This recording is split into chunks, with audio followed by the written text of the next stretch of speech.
안녕하세요. 오늘 읽어드릴 책은 제이 셰티의 수도자처럼 생각하기입니다. 우리는 현실보다 상상 속에서 더 크게 고통받는다. 우리는 현실보다 상상 속에서 더 크게 고통받는다. 세네카의 말이다.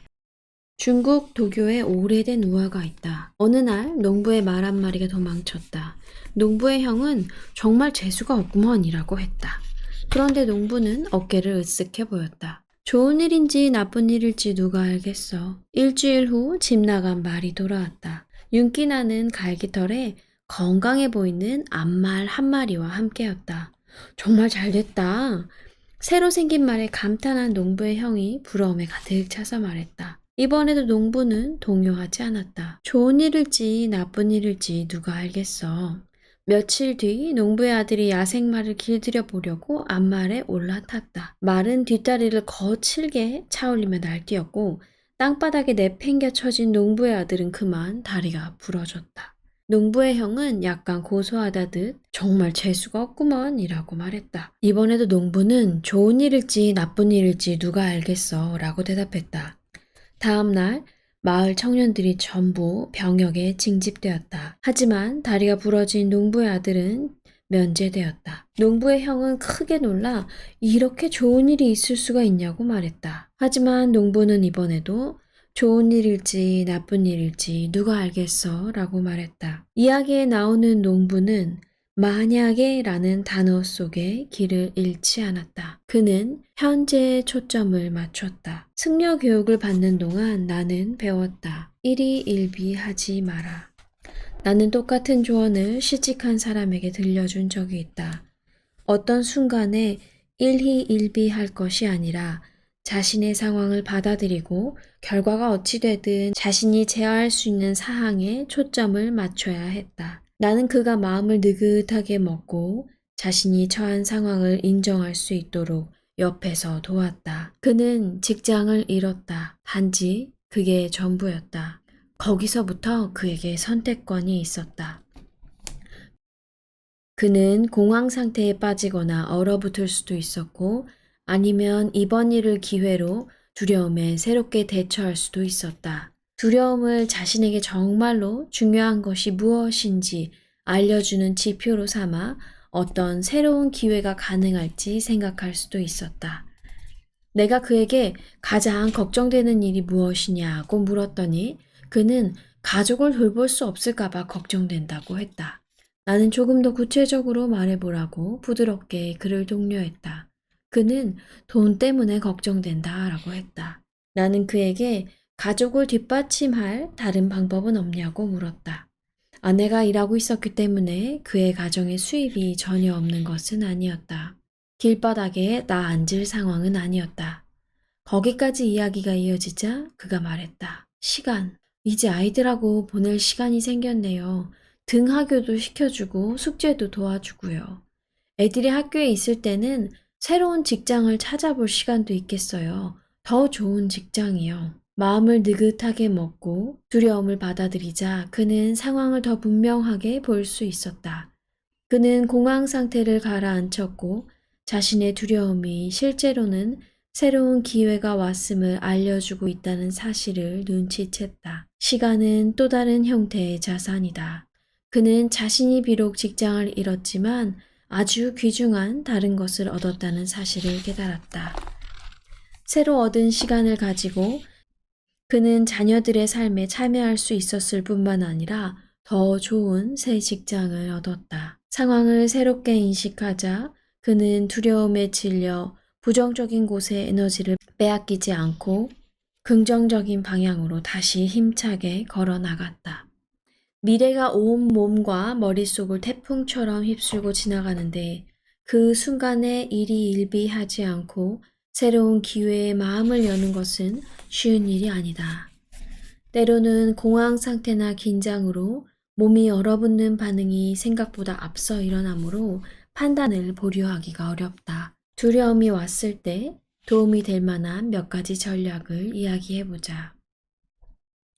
공황 상태나 긴장이 왔을 때 멈출 수 있는 간단하면서도 강력한 도구가 늘 함께한다. 바로 호흡이다. 사회자가 나를 소개하는 소리를 듣고 있으면 심장 박동이 빨라지고 손바닥이 축축해진다. 나는 대형 경기장에서 공연하거나 매일같이 회의에서 프레젠테이션 하는 사람들을 자주 코칭한다. 그들도 우리처럼 몸으로 두려움을 느낀다. 공연에 대한 불안이든 취업 면접이나 파티 참석과 같은 상황에서의 두려움이든 간에 두려움은 온몸에 걸쳐서 나타난다.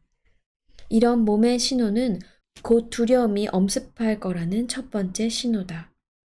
공황 상태나 긴장은 몸과 마음의 연결이 끊어지게 한다. 몸이 고도의 경계 태세에 들어가면서 정신적 과정보다 훨씬 앞서 나가버리거나 아니면 마음은 마구 달려가는데 몸이 서서히 멈춰버리는 현상이다. 승리할 때 나는 몸과 마음을 재정비하고 두려움을 중지시키는 데 도움이 되는 간단한 호흡법을 배웠다. 지금도 나는 대형 강연을 해야 하거나 압박감이 심한 회의에 들어가거나 잘 모르는 사람들이 가득한 방에 들어서기 전에 매번 이 호흡법을 사용한다. 몸이 경계태세에 들어갈 때 호흡법을 이용해서 몸과 마음을 재정비하라. 숨을 천천히 들이마시며 넷을 센다. 그대로 멈춘 채로 넷을 센다. 천천히 숨을 내쉬며 넷 혹은 그 이상을 센다. 심장 박동이 느려졌다고 느껴질 때까지 반복한다. 숨을 들이마시며 하나, 둘, 셋, 넷. 그대로 멈춘 채로 하나, 둘, 셋, 넷. 천천히 숨을 내쉬며 하나, 둘, 셋, 넷. 심장 박동이 느려졌다고 느껴질 때까지 반복한다.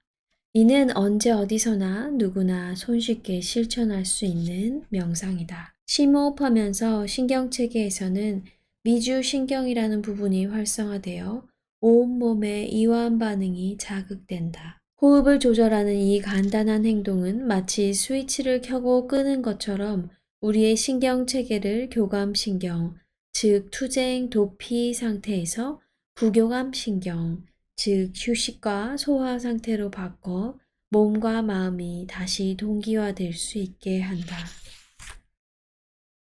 삶은 무관한 여러 사건의 집합이 아니다. 삶이란 과거와 미래까지 걸쳐져 있는 하나의 이야기이다. 우리는 타고난 스토리텔러다. 그 성향이 나에게 해롭게 작용할 수도 있다. 가능성 있는 미래 사건에 관해 끔찍한 이야기를 지어낸다면 말이다. 삶을 뚝뚝 끊어진 조각들이 아니라 하나로 길게 연결된 서사로 보도록 노력하라. 어느 직장에 취업이 되었다면 잠시 시간을 내어 이 승리가 있기까지 잃어버렸던 모든 직장과 실패한 면접들을 떠올려 보라.